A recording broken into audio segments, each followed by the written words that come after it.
In our first presentation, we looked at 3 of the most common real estate contract provisions, their purposes, and how they operate. This presentation continues with a discussion of some more provisions. A sample contract with all of these provisions is linked to from the text under this presentation. Let's start with an inspection contingency. An inspection contingency clause allows the purchaser to conduct a home inspection, usually by a professional home inspector or engineer, within a specified time after the contract is executed, for example, within 7 days. If the inspection discloses problems with the property, and the seller is not willing or able to fix the problems, then the purchaser has the option of backing out of the agreement or renegotiating, usually for a lower purchase price as compensation for the problems. As a practical matter, virtually all home inspections turn up some problems, and so the home inspection is often used by the purchaser as leverage for renegotiation of the purchase price.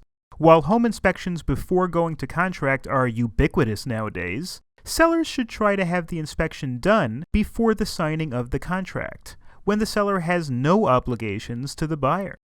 The purchaser, on the other hand, should prefer that the contract be signed before the inspection. Since the purchaser pays for the inspection, if the inspection is done before the contract is signed, the seller can always back out of the transaction after the inspection, since there's not yet a written agreement, and the purchaser will have wasted time and money on the inspection. Which party wins this battle of preferences depends on the parties, the circumstances, and local custom. Let's now turn to closing dates and time is of the essence clauses. While the signing of the contract binds the parties to carry out the transaction, the property is not actually transferred until closing.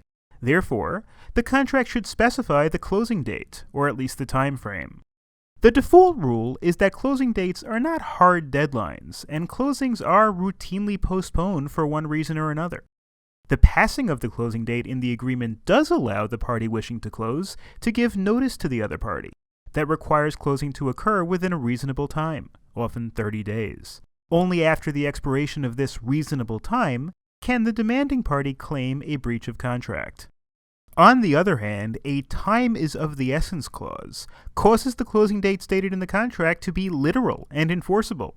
If the contract states that time is of the essence, then a party who is unwilling or unable to close on the stated date is considered to have breached the contract. This clause can be used when one party is subject to a hard deadline, such as when the seller needs to close by a certain date to purchase new property, by a deadline shortly thereafter. This is a very serious clause, though, and is unlikely to be easily agreed to by the other party. Next, a compliance or violations or cure clause requires that the seller comply with all zoning rules and cure any violations that prevent the purchaser from obtaining the necessary certificate of occupancy or mortgage. For example, the seller may have done some illegal construction while living in the premises. To satisfy the buyer's title insurance or mortgage company, the seller may be required to obtain a necessary permit or take remedial action. A related clause may give the seller the option to withdraw from the contract if the costs of remedying violations will be excessive. Next, we have a clause on representations on taxes.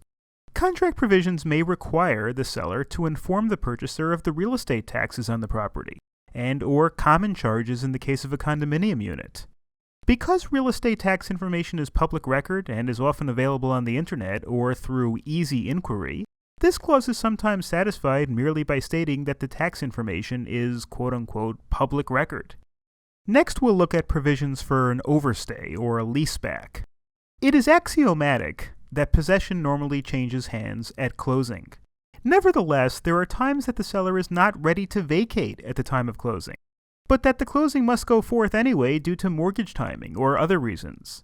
The contract should provide for such a contingency by establishing the daily compensation that the seller will pay to the purchaser until she vacates. This amount is set by the contract and is a type of liquidated damages clause, which is a clause that sets the remedy in advance for a potential breach of contract. As is the case of any liquidated damages clause, it is only enforceable if it is a reasonable approximation of the value of the stay or the damage caused to the purchaser by the seller's failure to vacate. For a typical residence, this may be $100 or even a few $100s per day. depending on the going rental rates in the area and the circumstances of the transaction. But leaseback clauses that require payments of thousands of dollars per day, or those designed to punish the seller rather than compensate the buyer, may not be enforced. The final clause we'll look at is a personal property clause. The default rule is that real estate sales apply only to the land and buildings or fixtures to the land. If the parties wish to include personal property that is not affixed to the land, such as appliances and furniture, it should be specified in the contract that they are included in the sale.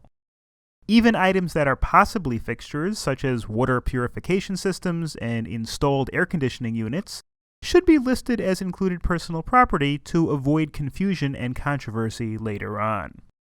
Real property transactions start with certain default rules, but most rules in a transaction are set forth under the contract. Therefore, the contract should be carefully negotiated and scrutinized by both parties to ensure that their expectations are consistent with the terms that will be binding on them.